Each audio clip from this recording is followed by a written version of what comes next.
আসসালামু আলাইকুম এভরিওয়ান, আশা করছি সবাই আলহামদুলিল্লাহ ভালো আছেন।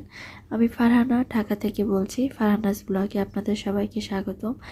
আজকে শেয়ার করছি আমার রমজান মাসের আরেকটা ব্লগ। আর আজকে আমি একটা ছোটোখাটো কিচেন ট্যুর দিব আপনাদের সাথে। আমার কিচেনটা কেমন আর কিভাবে কিচেনটা একটু গুছিয়ে রাখি সেগুলোই আর কি শেয়ার করব। আশেপাশটা একটু দেখিয়ে নিচ্ছি, তারপরে আমি আমার মেইন কিচেন ট্যুর যেটা সেটা দিয়ে দিব। আর সবাই কিন্তু সুন্দর সুন্দর কমেন্ট করবেন আমার কিচেনটা কেমন সেই বিষয়ে। তো আমার হচ্ছে কিচেনটা বেশ অনেকটাই বড়, বাট কিচেনে ওরকম কোনো শেলফ নেই। তো চলুন কিচেন টুরটা দিয়ে দিই। প্রথমে গেটটা দিয়ে ঢুকলাম, ঢোকার পরে এখানে সুইচ বোর্ড ছিল, মানে লাইট তারপরে ফ্যান, তো সব কিছুর আর কি।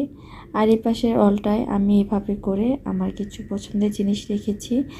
এগুলো আমার কাজে লাগে অনেক সময়, পরোটা ভেজে বা কোনো বেশি সবজি টবজি শাক টাক নিয়ে আসলে তখন আর কি লাগে।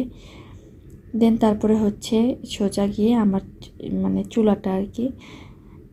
এই চুলাটা আমার অনেক পছন্দের একটা চুলা।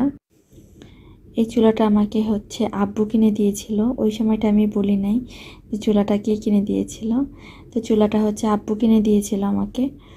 তো মানে ওরকমভাবে দেয় নাই, জাস্ট আব্বু টাকাটা দিয়েছিল। দেন তারপরে হচ্ছে আমি চুলাটা কিনেছিলাম। তো এই তো সংসারে কিছু না কিছু জিনিস আমার আব্বু আম্মুর দেওয়া, এটা আমার খুব ভালো লাগে। তো যাই হোক, এই তো এখন হচ্ছে সব কিছু গোছগাছ করে একটু দেখিয়ে দিলাম। আর উপরের ওই মানে শেলফটা, এটা কিছুদিন আগে তৈরি করেছি। বেশ কয়েকবার মানে এটাকে একটু দেখাইতে চেয়েছিলাম, ওভাবে দেখাইতে পারিনি, তো আজকে একটু দেখিয়ে দিলাম। আর এই তো আমার এইটুকু হচ্ছে কিচেন কাউন্টার টপ আর কি বলতে পারেন। তো আর এই জানালার সাথে আমি এগুলো হচ্ছে আড়ং থেকে নিয়েছি, ইয়েগুলা হ্যাঙ্গিং র্যাকগুলা, মানে একটা আড়ং থেকে নিয়েছি, এই কালো কালারের যেটা সেটা। আর পাশেরটা হচ্ছে, পাশের দুইটাই আমি বেস্ট বাই থেকে নিয়েছি। আর এই যে এইটাও আমি হচ্ছে বেস্ট বাই থেকে নিয়েছি, একটা চা কফি রাখার আর কি শেলফ হিসেবে নিয়েছিলাম, নিচে কিছু কাপ রাখার জন্য। তো এটাও বেশ ভালোই মনে হয়েছিল। আর এই পাশেরটা আমি রাজলক্ষ্মী থেকে নিয়েছিলাম, এটাও বেশ ভালোই। এটাতেও আমি অনেক জিনিস রাখি, আর অনেক বছর হয়ে গেছে, এখনও পর্যন্ত কিছু হয় নাই। আর এটা একটু যদি গরম পানি দিয়ে, কুসুম গরম পানি দিয়ে পরিষ্কার করি তাহলে একদম চকচক করে। তো যাই হোক, এই হচ্ছে আমার কিচেনের কিছু অংশ। কিচেনে যেহেতু অনেক জিনিসপত্র লাগে, তো দেখা যায় যে কিছু না কিছু নতুন থাকে আর কি। আর আজকের এই কিচেন ট্যুরটা কিন্তু আমার আলাদা ওরকম কোনো প্রিপারেশন ছিল না, এই জন্য দেখেন আমার প্লেট রাখার জায়গাটা একদম ফাঁকা ছিল, আমি এটা খেয়াল করি নাই। তো যাই হোক, আর এই তো প্লাস্টিকের এটা হচ্ছে শাক সবজি ধোয়ার জন্য খুবই উপকারে আসে। বিশেষ করে শাক ধোয়ার সময় পানিটা নিংড়ানোর খুব সহজ হয়। আর এখানে হচ্ছে আমি রেখেছিলাম দুইটা হ্যান্ড গ্লাভস, এটা দিয়ে আর কি কাজে লাগে আর কি, থালাবাটি ধুইতে অনেক সময় হাত কেটে গেলে অথবা ঠান্ডা থাকলে তখন। আর এই শেলফটা, এই ইয়েটা মানে স্ট্রেনারটা আমার খুবই উপকারে আসছে। দেখা যায় শাকের যদি পানি ঝরাইতে দিই তাহলে দেখা যায় সুন্দর পানি ঝরে যায়, আর জিনিসটা সুন্দরভাবে সেট করাও যায়। আর এই তো আমার মানে কিচেনের সব থেকে ইম্পর্টেন্ট একটা জায়গা, সেটা হচ্ছে শেলফটা। আমার কিচেনে এই একটাই শেলফ, যেটা কোনো কাজেই আসে না, কারণ এটা এত উঁচু, মানে কোনো রকমে আর কি ধরতে পারি। যাই হোক, দেন তারপর ওইটার নিচে হচ্ছে আমি ওভেনটা রেখেছি। ওভেনটা ঠিক হচ্ছে মানে পাশেই হচ্ছে হাঁড়ি পাতিল সহ বিভিন্ন জিনিস রাখি এখানে। যেহেতু খালা সকালবেলা ধুয়ে গিয়েছে, এগুলো সব পানি নিংড়াতে দেওয়া হয়েছে এখানে। আর এখানে আমি বেশিরভাগ সময় পানি নিংড়ানোর জন্যই রাখি।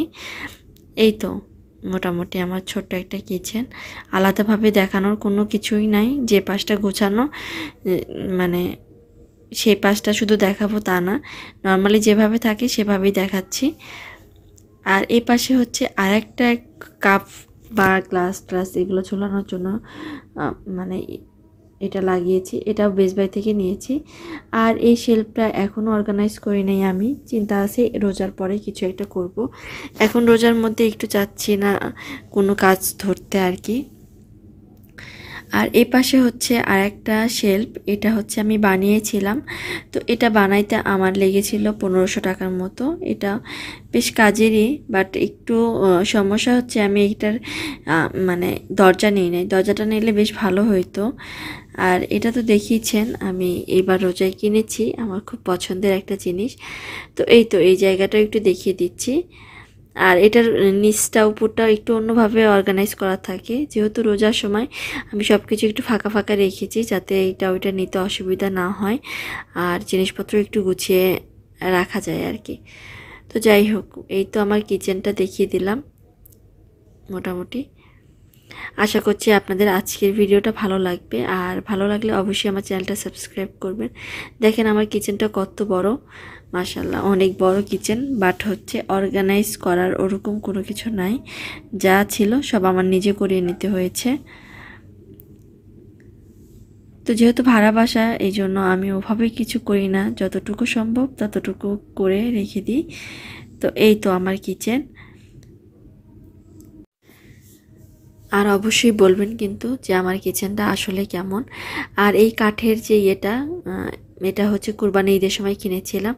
এটা আমার খুব পছন্দের একটা চপার বলতে পারেন, এটা মানে চপিং বোর্ড আর কি।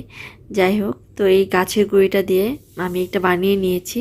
আমার কাছে এটা খুব ভালোই লেগেছে, বাট একটু সমস্যা, এটা হচ্ছে একটু ফেটে গেছে আর কি। তো এই তো আমার চুলার আশেপাশে সব কিছু একটু দেখিয়ে দিচ্ছি, আশা করছি আপনাদের ভালো লাগবে।